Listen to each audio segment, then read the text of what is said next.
একটা কথা আমি আজকে হলপ করে বলতে পারি, এই ভিডিওটা দেখার পর প্রত্যেকজন সাকিবিয়ানদের পছন্দের ওটিটি প্ল্যাটফর্ম হয়ে যেতে চলেছে চরকি। কেন? চরকি মেগাস্টার শাকিব খানকে নিয়ে যে প্ল্যানিংয়ে নেমেছে, সেই প্ল্যানিংটা আশা করি তারা সফল হবে এবং চরকির হাত ধরে মেগাস্টার শাকিব খান মেগাস্টার শাকিব খানের হাত ধরে চরকি একটা অনন্য মাত্রায় পৌঁছে যাবে বলা যেতে পারে। সেই জন্য কিন্তু চরকি মারাত্মক প্ল্যানিং করেছে। তোমরা জানো তুফানের সময় অ্যাসোসিয়েট ছিল চরকি এবং চরকিতে তুফান এসেছিল, তুফান রমরমিয়ে চরকি থেকে ভিউয়ারশিপ পেয়েছে। এরপর চরকিতে আসতে চলেছে বরবাদ, তারপর চরকিতে আসতে চলেছে তোমার তাণ্ডব, তাণ্ডব এখন হলে রিলিজ করবে, তারপর চরকিতে আসবে। মোট কথা চরকিতে বরবাদ তাণ্ডব দুটোই আসবে। কিন্তু চরকি যে প্ল্যানিংটা করেছে, তোমাদেরকে স্ক্রিনে আমি সাইডে একটা ছবি দেখাচ্ছি, এটা গতকাল রাতে চরকি সিইও রেদওয়ান রনি তার ফেসবুকে পোস্ট করে।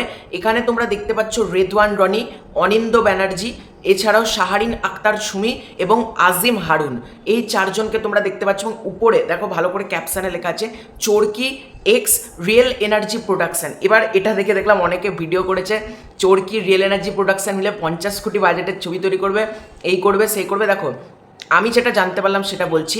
রিয়েল এনার্জি প্রোডাকশন হাউস আগামী বছর রোজার ঈদে যে ছবিটা আনছে, যেটা মেহেদি হাসান হৃদয় পরিচালনা করছে, সম্ভবত ছবিটার নাম এন্ট্রি হতে পারে, সেই ছবিটার ওটিটি ডিল ওটিটি রাইটস কিন্তু যেতে পারে চরকির কাছে। কারণ চরকি শুধুমাত্র বরবাদের জন্যই কিন্তু রিয়েল এনার্জি প্রোডাকশানে দেখো শাহারিন আক্তার সুমির হাতে একটা ধরে আছে, একটা সেখানে লেখা আছে চরকি, এবং তোমার এই যে রেদওয়ান রনি ধরে আছে রিয়েল এনার্জি প্রোডাকশন হাউস।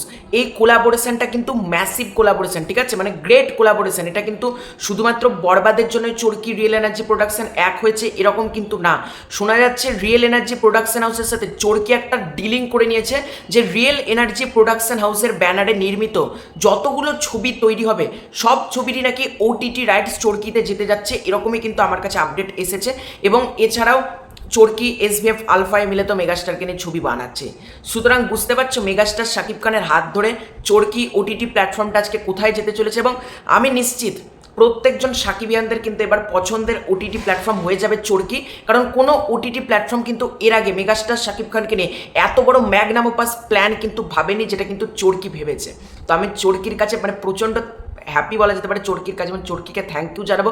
এই কোলাবোরেশনটা দরকার ছিল। তো তোমাদের এই পুরো ব্যাপারটা নিয়ে কি মতামত কমেন্ট করে জানিও। খুব শীঘ্রই নতুন করে ফেরে তত কিছু পাইবে।